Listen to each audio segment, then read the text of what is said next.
You've been pretty mean through the years on Twitter. I've been pretty mean through the years on Yes. Twitter, but I don't think that's a reason to excise somebody from the platform. You know, actually, plenty of people enjoy what I do. Over 380,000 of them, as you say, enjoy what I do. And there's certainly no suggestion whatsoever that I was involved in any kind of racist or sexist harassment of Leslie Jones. What I did was dislike her movie and write a very critical review that she didn't like. After that, I teased her a little on Twitter. If a journalist can't tease a Hollywood blockbuster actress, I don't know what this platform is about. You know, it's a very strange thing. You saw it all, many of your followers, not all, but many of your followers started to attack her as well. I mean, some of those things were brutal. Wouldn't you acknowledge? Yes, of course. And some of them were completely disgusting. But I'm not responsible for what other people post on the internet. Is Justin Bieber responsible when his fans cut themselves with the hashtag #CutForBieber? Is Beyonce responsible when her fans go after One Directioners with death threats and rape threats? Of course not. It's preposterous to suggest that a public figure, an entertainment personality, or a prominent journalist is responsible for what other people post on the internet. Let me read to you what you wrote in 2012 at the Kernel. Sure. It was a longer piece. The internet is not a universal human right. We ban drunks from driving because they're a danger to others. Isn't it time we did the same to trolls?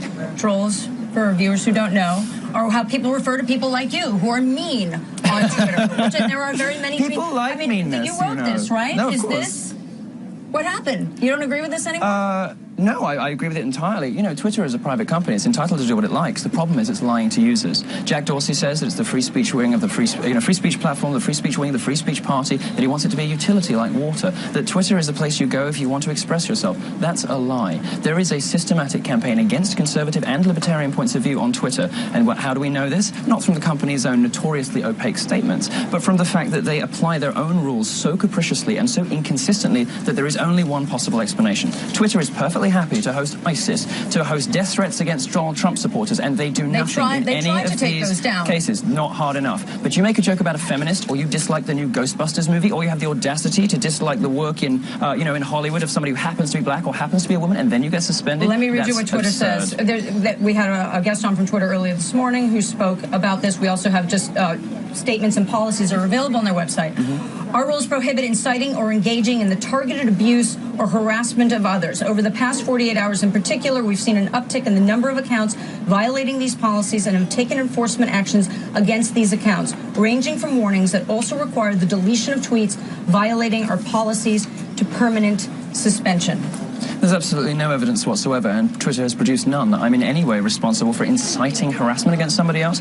It's just an absurd claim, and there's no proof of it. What there is proof of is that Leslie Jones did not like my review. That I teased Leslie Jones a little bit on Twitter. Well, so sue me. I mean, what's the big deal? But no big deal. People do that kind of thing all the time. The reason they came for me is I have been public enemy #1 for Twitter for a very long time. You acknowledge it's a private company. It can do what it wants. Of course, but it's got to be honest with its users. And the other thing, of course, it can change its rules anytime it wants. Of course, but what's going to happen if Twitter does change its rules to clamp down on all the most fun people on its network, all of the most interesting people on its network, is that people are going to leave. Twitter's investors should be very worried right now, because what they're seeing is a platform, they're very concerned with user growth, they're very concerned with the time that the users spend on the site, and they're very concerned with the engagement of their key users.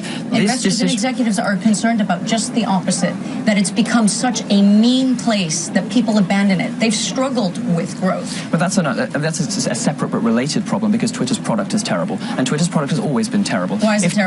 Well, it's a terrible experience. It is completely befuddling for users. The reason they have problems acquiring new users is that nobody understands how it works. It's not intuitive like Facebook is. And if Twitter had, at the start, built tools to deal with different groups of people who don't really want to hear from each other, this problem would never have happened. What do we do about the fact that the internet has become a very mean place?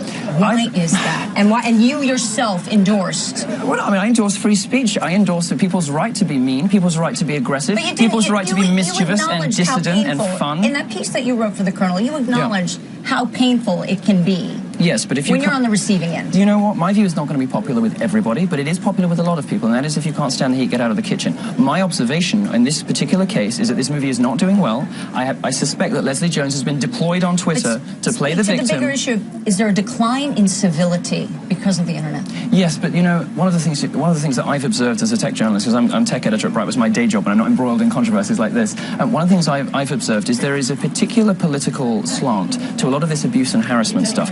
Much of it is used ideologically. Much of it is used to criticize libertarian and conservative points of view. You know what? We're all in public life. We all get criticism. We all get death threats. We all get rape threats. We all get bomb threats. But there's only one particular side of the political divide that makes hay out of them, that constantly whinges about them, that in fact turns them into a sort of career.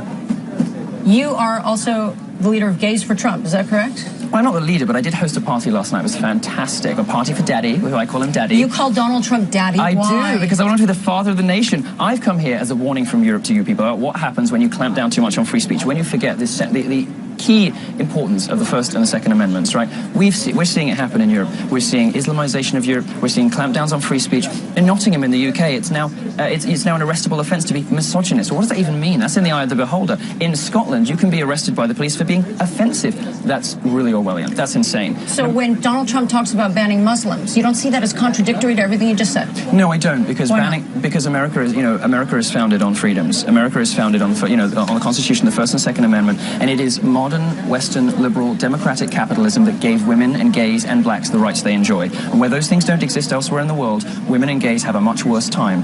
By preventing immigration from a culture that wants me dead, frankly, it is a protection of freedom, I'm going not an attack to stop on it. you for 1 second. We have live pictures coming in.